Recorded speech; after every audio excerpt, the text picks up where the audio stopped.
Designing for augmented and virtual reality.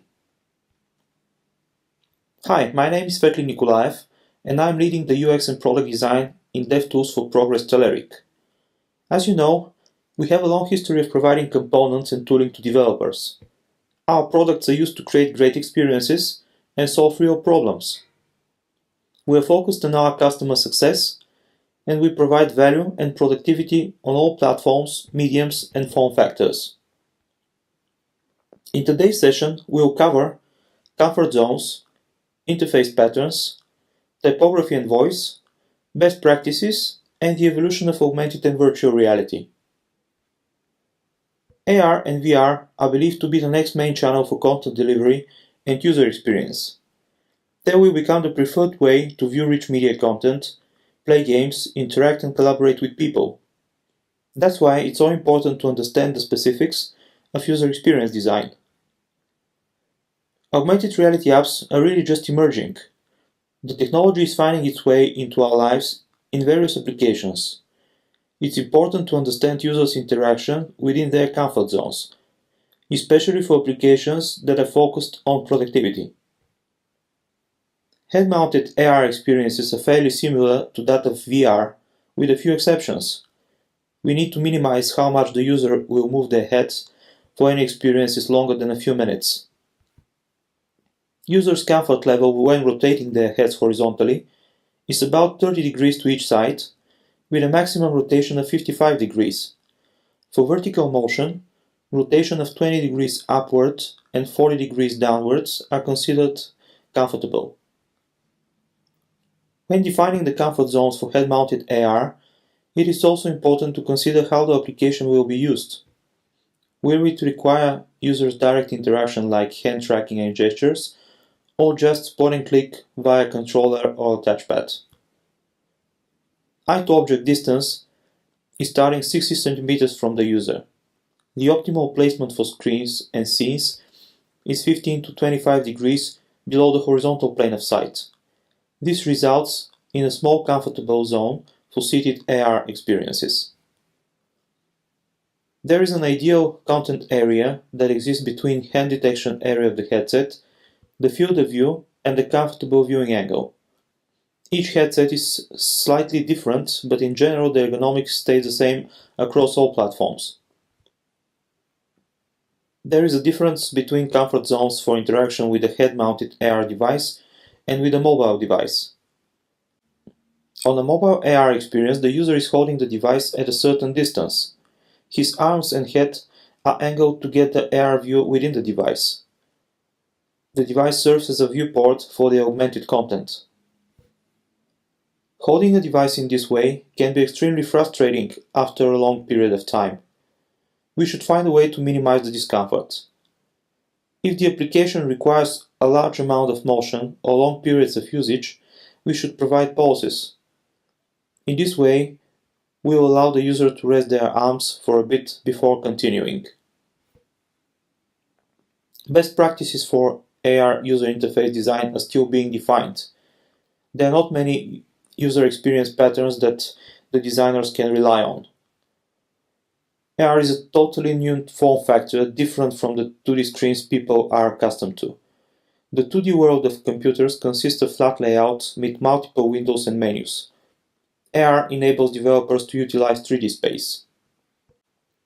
When designing your AR UI, consider creating a spatial interface and arrange the UI tools and content around the user in 3D. We are no longer constrained to the window 2D interface.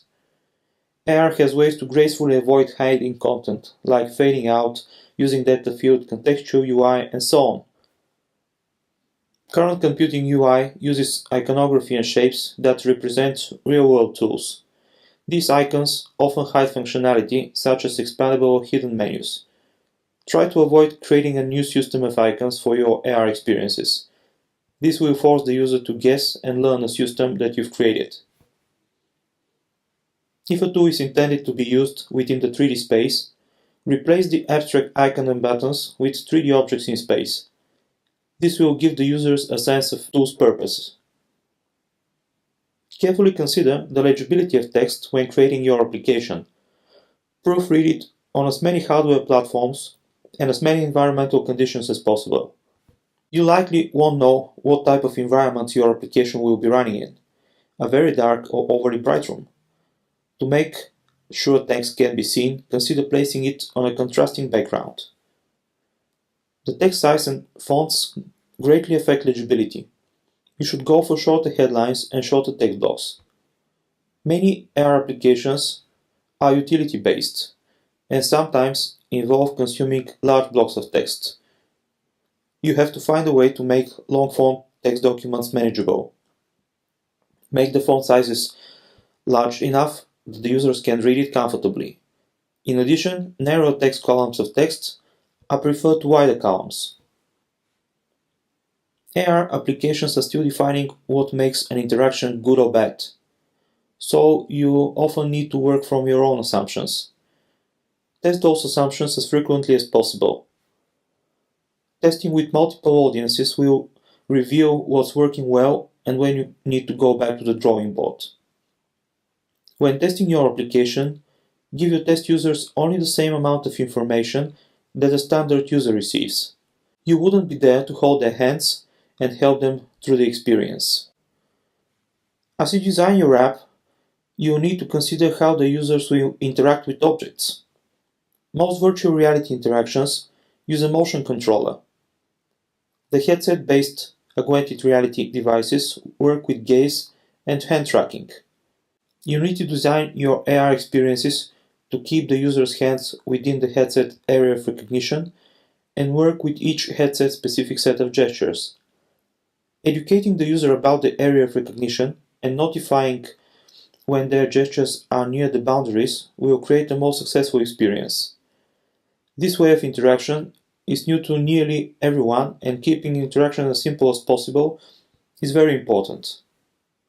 HoloLens is similar to mouse clicks on a desktop.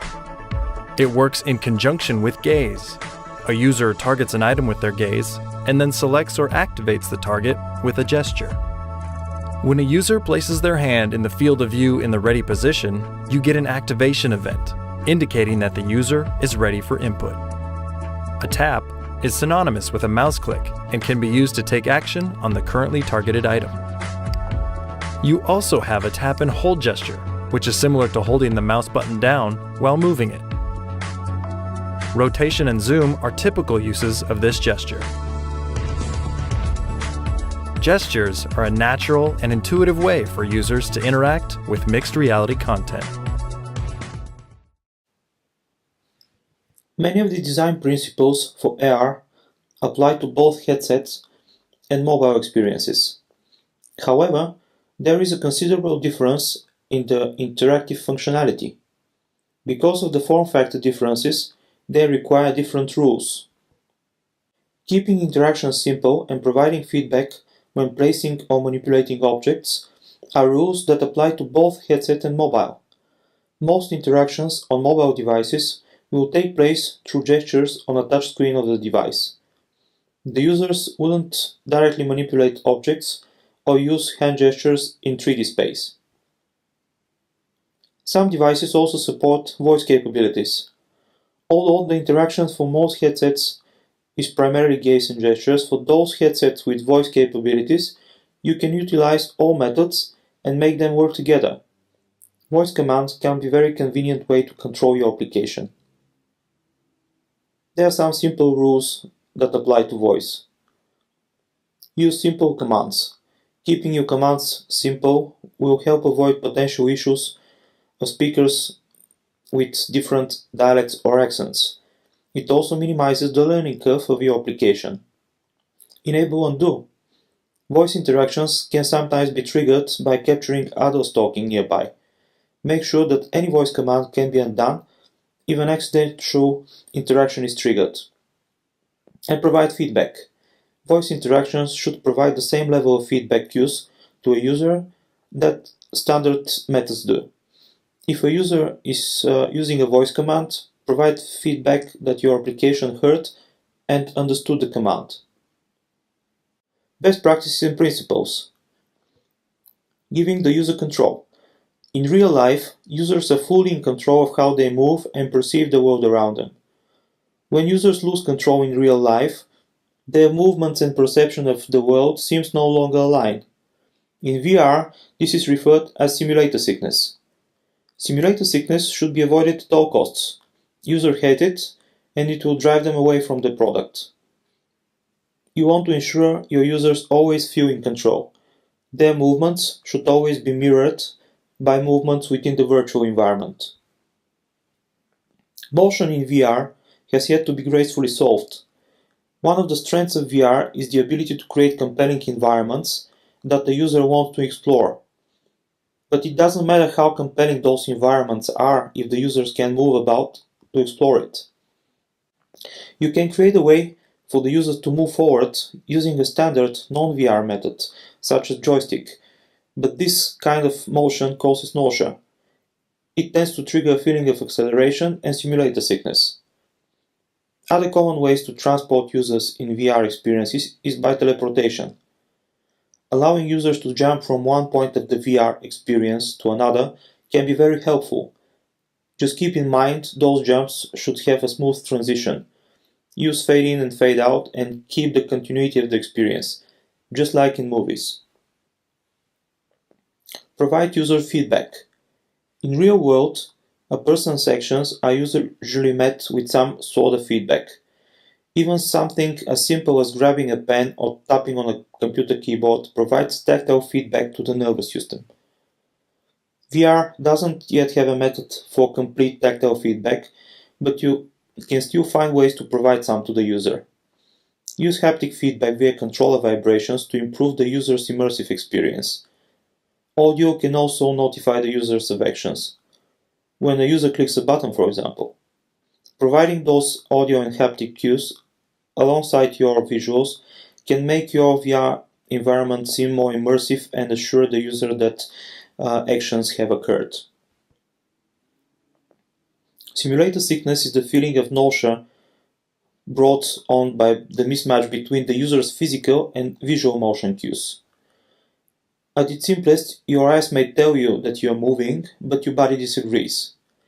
Nothing will make the users leave your app more quickly than the feeling of simulator sickness. Maintain application frame rates, maintain continuous head tracking, and avoid acceleration at all costs. Facebook with Oculus are heavily betting on VR as media and gaming platform. With their newest creations, they are lowering the entry bar and cutting the costs, providing better experiences in a standalone device. It's just you and your hands, completely free and immersed. With 6 degrees of freedom, state-of-the-art optics, and built-in audio. You can forget about wires, PCs, and phones. Oculus Quest is ready to play when you are. The headset relies on 4 ultra-wide angle sensors to map your environment as you navigate through it. And with Oculus Insight tracking, every move you make in the real world translates right into the game you're playing. Combine that with Oculus Touch controllers, and the game is at your fingertips. So when you grab, swing, or cast a spell, you'll feel the power of every gesture. The next level of VR gaming is finally here. Apple, Adobe, and Pixar, on the other hand, are focusing more on the AR channel. They believe that AR will be the next medium for content and experiences, as everyone has an AR-enabled device in the pocket. In my toes and in my shoulders, I've been shaking like I'm colder than my head. In my eyes, feels like I'm never getting older. Got my heart on my sleeve, got the fire to set me free. I'm gon' show this town tonight.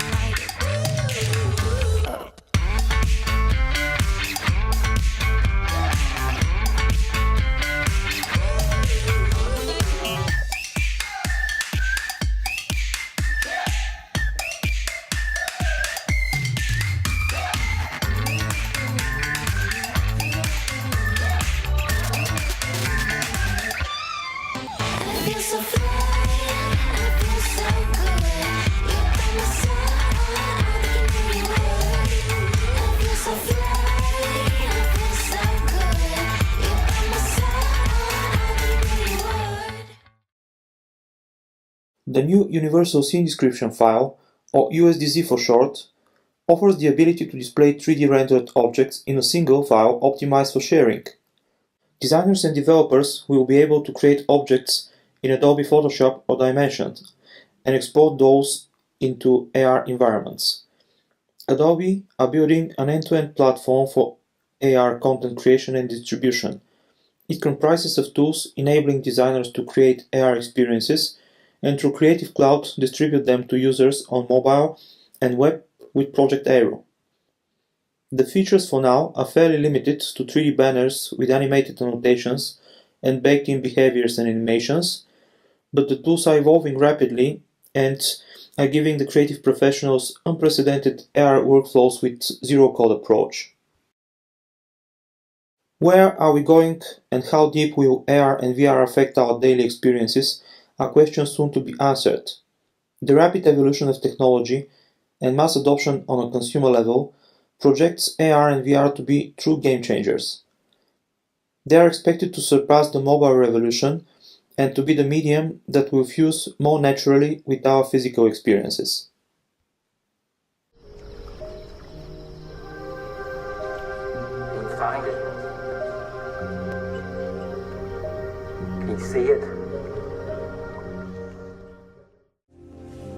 Scan. New skin. New subject. Whenever you're ready to begin, just say begin. I'll leave you to it.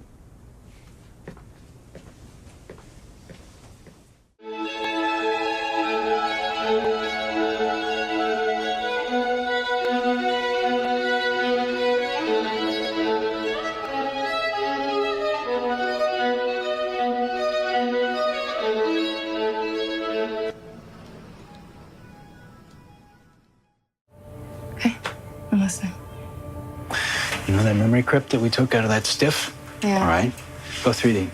It had an unregistered flight path for a ship called the Anubis. Anubis. The Anubis left Phoebe Research Station and it was headed for Eros, okay? Now, I'm thinking, maybe something's being transported on this ship. I'm thinking Julie's ship was sent out to intercept it. And then, suddenly, ships start blowing up, the Canterbury, the Donninger. It's got to be connected. We should be careful, though, of information overload and what level of augmentation we want to provide. We should be cautious not to overdo it. Great! Nice! Great! Bastante. Apúrate si quieres una buena calificación. Voy lo más rápido que puedo. ¿Has pensado en correr? Es saludable y eficiente. Seguro que no hay más trabajos disponibles. Yo estudié para ser profesora y estoy haciendo mercados. Y además puedes quedarte con los puntos de fidelización. Eres una monje afortunada. Tienes que confiar en la aplicación. ¿Te sientes inspirada? Gracias. Chao.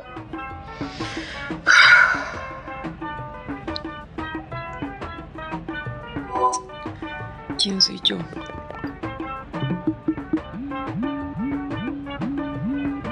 No, eso no es lo que quiero decir. ¿Para dónde voy? No. Puedo volver a empezar.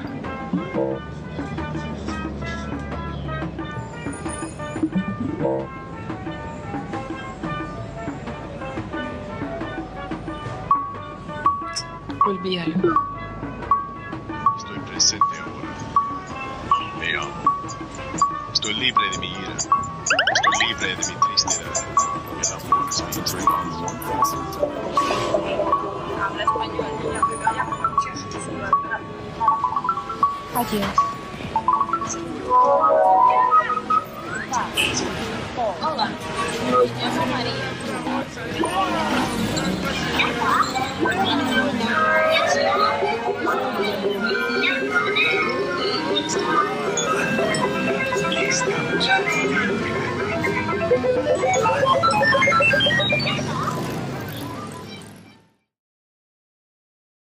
If you're interested in our plans in AR VR space, go talk to these guys, Georgi Atanasov, Panayot Sankov, and Dian Yosifov.